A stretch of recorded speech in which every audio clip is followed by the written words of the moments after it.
अगर आपको दो चॉइस मिले, पहली चॉइस जिसमें 90 साल तक आप जी सकते हैं, लेकिन आखिरी के जो 20 साल हैं वो आप मेडिसिन्स पर हों, बहुत ज़्यादा वीकनेस में रहें या फिर हॉस्पिटल विजिट्स के साथ हों। या फिर दूसरी चॉइस है जिसमें आपकी ज़िंदगी केवल 75 साल की हो, लेकिन आपकी बॉडी स्ट्रॉन्ग हो, मेमोरी बहुत शार्प हो और आप खुद के काम खुद से कर सकें, ये पावर आपके साथ हो। तो दोस्तों, आप इन दोनों में से क्या चूज़ करोगे? बहुत से लोग बोलेंगे कि हम जो सेकंड ऑप्शन है वो चूज़ करें कि हमारी ज़िंदगी चाहे थोड़ी छोटी हो, लेकिन हम स्ट्रॉन्ग रहें, हमारी मेमोरी शार्प हो और खुद के काम खुद से अंत तक कर सकें। तो दोस्तों, आपकी इसी चॉइस का नाम है हेल्थ स्पान। आज की इस वीडियो में हम बहुत सिंपल भाषा में ये समझेंगे कि लॉन्गेविटी का रियल मतलब क्या होता है। साइंस जो है या जो हमारा विज्ञान है वो एजिंग के बारे में क्या कहता है और कैसे हम जितना भी जी रहे हैं उनको बहुत अच्छे तरीके से जी सकते हैं। इस वीडियो को अंत तक ज़रूर देखिए, क्योंकि लास्ट में हम आपको एक बहुत सिंपल लॉन्गेविटी फार्मूला दे रहे हैं जिसे बहुत सारे डॉक्टर्स भी फॉलो करते हैं। नमस्कार दोस्तों, मैं हूं डॉक्टर खुशबू गुप्ता और आज की इस वीडियो में हम बात करेंगे लॉन्गेविटी वर्सेस लाइफ स्पान के बारे में। ज़्यादा साल तक जीना या फिर अच्छी तरीके से जीना क्या होता है वो जानेंगे आज की इस वीडियो में। सबसे पहले बात करते हैं life span versus health span की। बहुत से लोग इस बात में कंफ्यूज रहते हैं कि जो लाइफ स्पैन है या जो हेल्थ स्पैन है वो दोनों एक ही बात है, लेकिन ऐसा बिल्कुल भी नहीं है। लाइफ स्पैन का मतलब होता है कि आप टोटल कितने साल तक जीवित रहते हैं, जबकि हेल्थ स्पैन का मतलब है कि जितने भी साल आप जीवित रहें उन सालों में कितने साल आप हेल्दी हैं, एनर्जेटिक हैं और इंडिपेंडेंट रहते हैं, यानी आपको अपने काम करने के लिए किसी दूसरे व्यक्ति की मदद या सहायता की ज़रूरत नहीं होती है।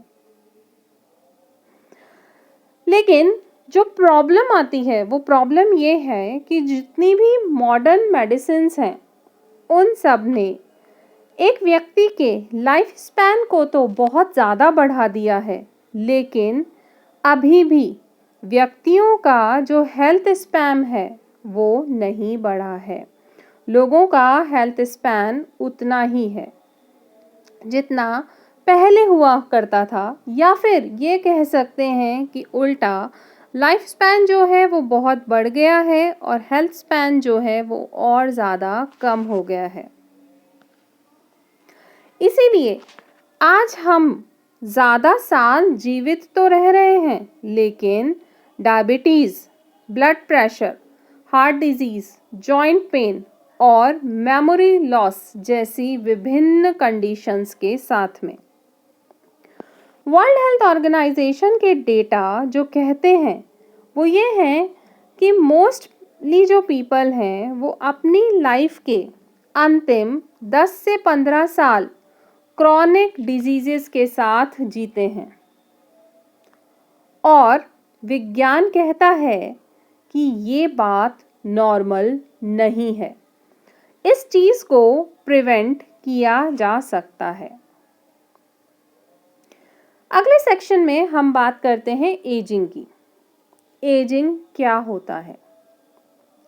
ज़्यादातर लोगों का मानना है कि जैसे जैसे एज बढ़ रही है वैसे वैसे diabetes, heart diseases, memory loss, weakness ये सब मेरे साथ हो रही हैं। लेकिन जो टॉप लॉन्गेविटी साइंटिस्ट हैं, डॉक्टर डेविड सिंक्लेयर और डॉक्टर पीटर अटिया, कहते हैं कि ये डिजीजेस कोई अलग प्रोग्राम नहीं है। एक्चुअली ये सब एजिंग के ही सिम्टम्स हैं। मतलब एजिंग जो है वो मेन रीज़न है। एजिंग का मतलब क्या हुआ कि जब एक शिशु जन्म लेता है तो वो छोटा होता है, धीरे धीरे वो बढ़ कर के उसकी ग्रोथ होती है और वो बाल्यावस्था तक पहुंचता है। उसके बाद धीरे धीरे वही जो छोटा सा शिशु था वो एक अडोलसन में कन्वर्ट हो जाता है, किशोर में कन्वर्ट होता है, और जैसे जैसे ग्रोथ होती है तो वो अडल्ट बनता है। और अडल्ट बनने के बाद धीरे धीरे एजिंग जो है वो और बढ़ती है और वो थोड़ी सी डिटेरियोरेट होती है जब, तब वो व्यक्ति वृद्धावस्था में प्रवेश करता है। ठीक है, तो इसका मतलब क्या है कि जब हम बात करते हैं शिशु से अडल्ट एज तक की, तो वहाँ पर जितनी भी हमारी सेल्स हैं वो सब इतने अच्छे से काम कर रही हैं और अपने पीक पर पहुँच रही हैं, और वहाँ से धीरे धीरे धीरे धीरे डिटोरिएट होकर वृद्धावस्था में जा रही हैं। तो आसान शब्दों में अगर हम बात करें तो हमारी बॉडी में जितने भी सिस्टम्स हैं वो सब अपना काम जो है वो धीरे धीरे भूलने लगते हैं या स्लो करने लगते हैं। जैसे जितनी भी बॉडी के अंदर सेल्स हैं वो अगर अपना काम भूल जाती हैं, जितना भी बॉडी का रिपेयर मैकेनिज़्म है, रिपेयर सिस्टम है, वो अगर स्लो हो जाता है, इन्फ्लामेशन अगर बढ़ने लगता है, एनर्जी प्रोडक्शन जो है वो बहुत ज़्यादा गिर जाता है, तो ऐसे में क्या होता है, आपकी एजिंग जो है वो बढ़ रही है। ठीक है, और जितनी भी तरीके की बीमारियां हैं, लाइफस्टाइल डिजीज़ेज़ हैं, वो सब ऑटोमेटिकली आपके पास आने लगती हैं। ठीक है, लेकिन गुड न्यूज़ क्या है कि एजिंग जो है वो फिक्स्ड डेस्टिनी नहीं है। यह एक बायोलॉजिकल प्रोसेस है जो हर व्यक्ति के साथ होता है, और इस प्रोसेस को हम स्लो कर सकते हैं, और यही सबसे बड़ी बात है। अब जब हम ये कह रहे हैं कि एजिंग प्रोसेस को, या ये जो बायोलॉजिकल प्रोसेस है, इसको हम स्लो कर सकते हैं, तो उसके लिए ये जानना बहुत ज़रूरी है कि हमारे शरीर के अंदर क्या चल रहा है, क्या हो रहा है। जिस प्रोसेस को हमें स्लो करना है उस प्रोसेस के बारे में जानना भी तो ज़रूरी है। ठीक है, तो हम थोड़ा सा साइंस की तरफ जाते हैं, थोड़ा विज्ञान क्या कहता है वो समझते हैं कि हमारी बॉडी के अंदर 3 बहुत इम्पॉर्टेंट सिस्टम होते हैं जो लॉन्गेविटी को डिसाइड करते हैं। सबसे पहला होता है माइटोकॉन्ड्रिया। ठीक है, माइटोकॉन्ड्रिया के बारे में आप जानते होंगे या पढ़े होंगे कभी कि हमारे कोशिकाओं का ये पावर हाउस होता है। मतलब किसी भी कोशिका को जो भी एनर्जी मिलती है वो उसके माइटोकॉन्ड्रिया से ही मिलती है। ठीक है, तो जितना स्ट्रॉन्ग व्यक्ति का माइटोकॉन्ड्रिया होगा उतना ज़्यादा वो एनर्जी को क्रिएट करेगा, व्यक्ति के पास एनर्जी ज़्यादा रहेगी और उसका जो एजिंग प्रोसेस है वो अपने आप ही स्लो हो जाएगा। ठीक है, दूसरा जो इम्पॉर्टेंट सिस्टम है वो है इन्फ्लेमेशन। इन्फ्लेमेशन क्या होता है कि जब भी बॉडी के अंदर कोई भी फ्री रेडिकल्स आ रहे हैं तो वो बॉडी को किस तरीके से ट्रीट कर रहे हैं, ठीक है, उसके कारण जो बॉडी में ऑक्सीडेशन प्रोसेस हो रहा है वो इन्फ्लेमेशन कहलाता है।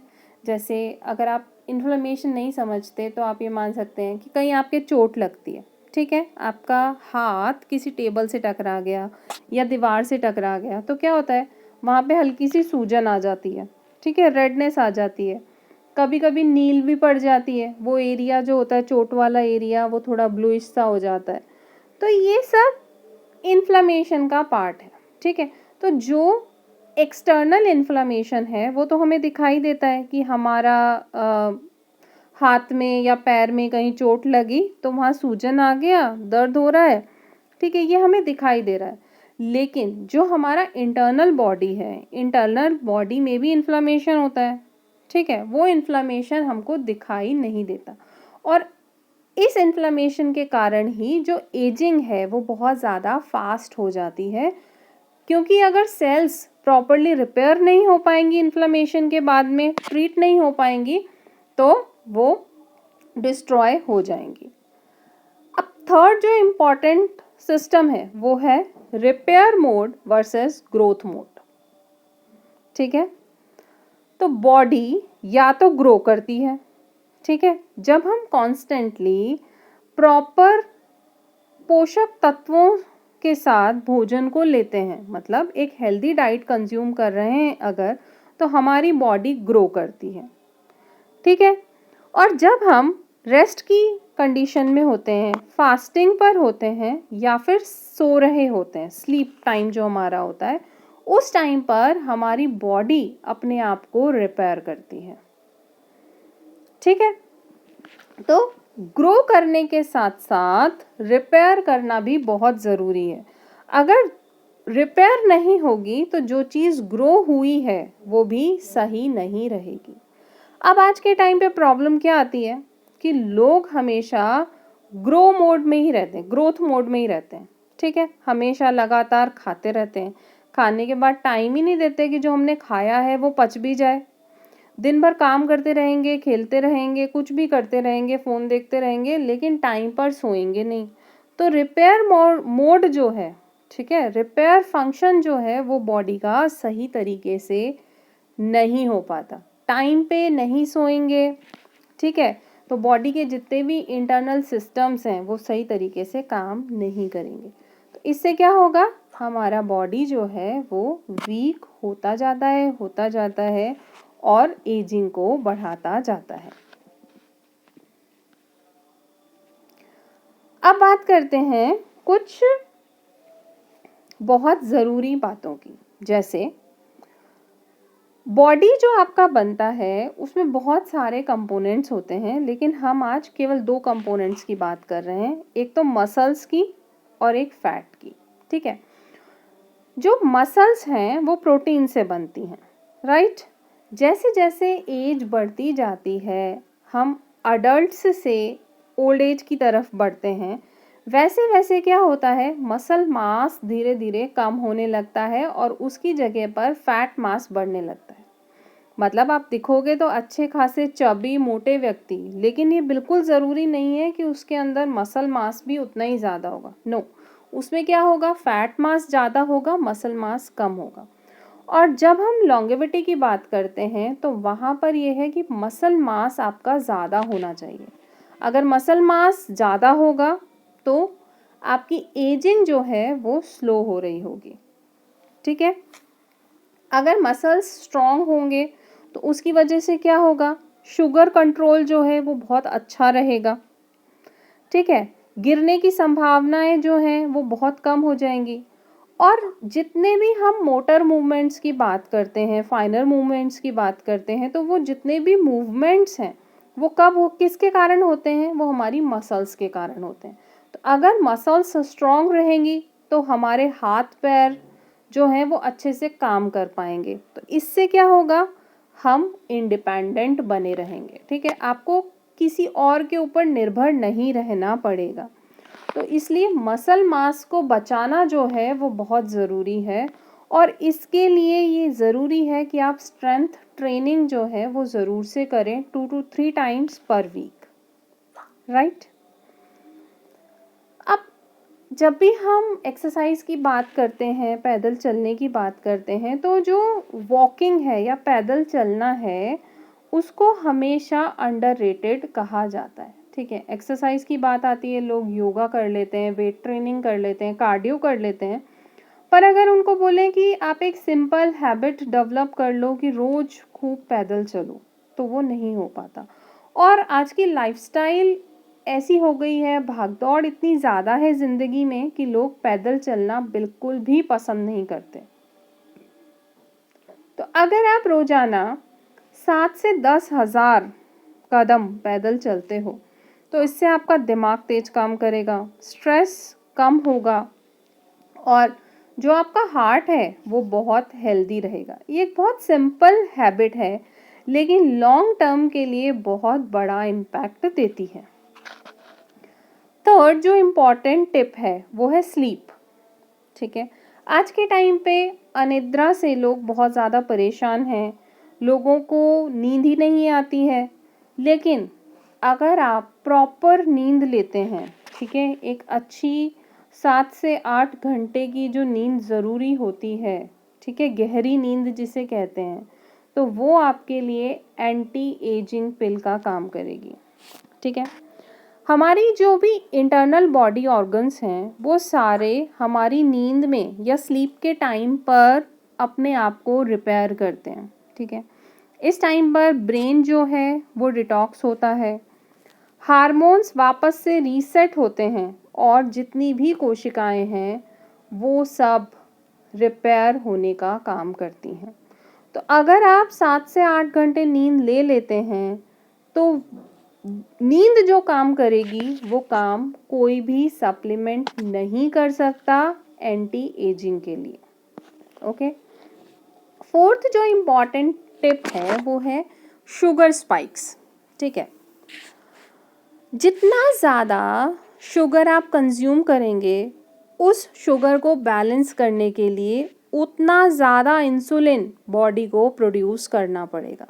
ठीक है, जितना ज़्यादा इंसुलिन बॉडी प्रोड्यूस करेगी उसका मतलब है कि आपकी जो एजिंग है वो बहुत तेज़ गति से हो रही है।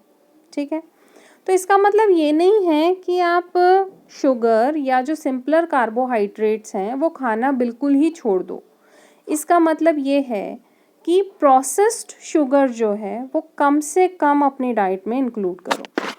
फाइबर कंटेंट जो है वो आपकी डाइट के अंदर ज़्यादा हो, प्रोटीन ज़्यादा हो। ठीक है, तो इससे क्या होगा, शुगर स्पाइक्स जो होंगे ना वो कम होंगे। अगर आप प्रोसेस्ड शुगर की जगह जो कार्बोहाइड्रेट आप ले रहे हैं वो अगर सिंपलर फॉर्म में ना हो के कॉम्प्लेक्स फॉर्म में होंगे तो उनको डाइजेशन में टाइम ज़्यादा लगेगा और उनका एब्जॉर्प्शन धीरे धीरे होगा। तो एकदम से बॉडी को हाई अमाउंट ऑफ इंसुलिन की ज़रूरत बिल्कुल नहीं पड़ेगी। राइट, अब जो हमारा सेक्शन है अगला उसमें हम बात करते हैं कि क्या क्या लॉन्गेविटी के मिथ्स हैं। ठीक है, जैसे बहुत से लोगों का कहना है कि जो एजिंग है वो जीनोम्स पे डिपेंड करती है। ठीक है, कि आपके पेरेंटल जीन्स किस तरीके के हैं उसी पर निर्भर करेगा कि आपकी लाइफ जो है वो कितनी लॉन्ग होगी। लेकिन ऐसा बिल्कुल भी नहीं है। जो लॉन्गेविटी के लिए अगर हम बात करें तो जेनेटिक्स का रोल केवल और केवल 20 से 30% तक होता है। बाकी सारी जो रोल है एजिंग का वो आपकी लाइफस्टाइल का होता है। ठीक है, अगर आपकी लाइफस्टाइल अच्छी रहेगी तो ऑटोमेटिकली एजिंग का ये जो बायोलॉजिकल प्रोसेस है वो स्लो डाउन हो जाएगा। ठीक है, लोगों का मिथ है कि आप सप्लीमेंट्स ले लो, जितने ज़्यादा सप्लीमेंट्स कंज्यूम करोगे अपने आप ही लॉन्गेविटी आ जाएगी। लेकिन ऐसा नहीं है। आपकी जो लाइफस्टाइल है वो बहुत इम्पॉर्टेंट है। अगर लाइफस्टाइल को आप सही कर लोगे, उसको बैलेंस कर लोगे, सेट कर लोगे तो सप्लीमेंट्स बाद में अपना रोल प्ले कर पाएंगे। ठीक है, अगला मिथ आता है कि बुढ़ापे में वीकनेस जो है वो बहुत नॉर्मल है। नहीं, ऐसा नहीं है। बुढ़ापे में वीकनेस नॉर्मल नहीं है, एक्चुअली बुढ़ापे में वीकनेस कॉमन है। कॉमन किस लिए है, क्योंकि मसल मास जो है वो धीरे धीरे ख़त्म होता जा रहा है, फैट मास जो है वो धीरे धीरे बढ़ता जा रहा है। तो और ये जो वीकनेस है कॉमन होने के साथ साथ प्रिवेंटेबल भी है। मतलब आप चाहें तो इस वीकनेस को प्रिवेंट कर सकते हैं प्रॉपर डाइट से, प्रॉपर एक्सरसाइज से, प्रॉपर लाइफस्टाइल से। तो अगर आप अपना लाइफस्टाइल को अच्छा कर लेंगे, डाइट आपकी अच्छी होगी, हेल्दी होगी, उसमें शुगर स्पाइक्स कम से कम होंगे, प्रोटीन बराबर मात्रा में होगा, फैट कम होगा, फाइबर ज़्यादा होगा, तो ऑटोमेटिकली ये जो वीकनेस है वो ख़त्म हो जाएगी। तो अब टाइम है अपनी इस पूरी वीडियो को कंक्लूड करने का, ठीक है। तो लॉन्गेविटी का मतलब ज़्यादा साल जीवित रहना नहीं है। लॉन्गेविटी का मतलब है कि जीवन के अंतिम क्षण तक, ठीक है, आप अपना काम खुद कर पाते हैं, खुद से उठ पाते हैं, आपका जो विज़न है वो क्लियर है, सोच एकदम क्लियर है, मतलब किसी भी तरीके की मेंटल प्रॉब्लम नहीं है, किसी भी तरीके की फिज़िकल प्रॉब्लम नहीं है और आप किसी दूसरे पर डिपेंडेंट नहीं हैं। इंडिपेंडेंटली आप अपने सारे काम काज खुद कर पा रहे हैं, ठीक है।